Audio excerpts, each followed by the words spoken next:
ជំរាបសួរពុកម៉ែបងប្អូនអរគ្នាបាទមានពុកម៉ែបងប្អូនណាខ្លះដែលទន្ទឹងរង់ចាំ011ខ្មៅក្នុងលឿងបាទបងអ្នកកំពុងតែទស្សនាវីដេអូនឹងមិនមែនបើមិនប្រាប់ធំខមមិនក៏បានឆាតក៏បានតែចង់បានមួយគ្រឿង011ខ្មៅក្នុងលឿងបាទយកទៅរត់តាក់ស៊ីយកទៅជិះលក្ខណៈគ្រួសារបាទបានឡាននេះស្អាត011ណាទឹកថ្នាំ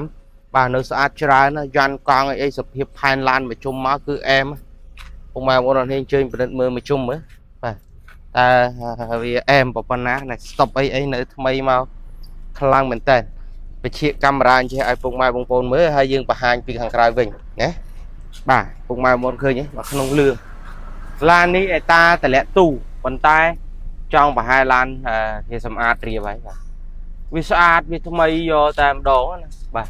ឡានតម្លាក់ទូបាទផែននេះគឺគេហៅថាកម្ពុជាឡានដែរហើយបាទមើលទឹកថ្នាំមកលួងស្រិលបាទឡាននេះប៉ូលីហើយ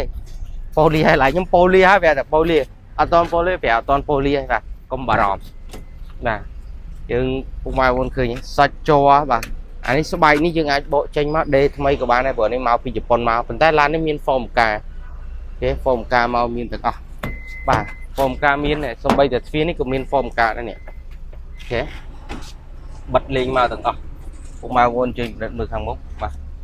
ស្អាតឡាននេះស្អាត011បាទអូតូ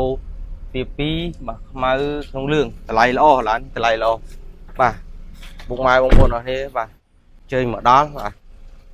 ធានាថាផ្ដល់ជូនតម្លៃពិសេសឲ្យមកបាទអរគុណច្រើនជម្រាបលាជួបគ្នានៅវីដេអូក្រោយទៀត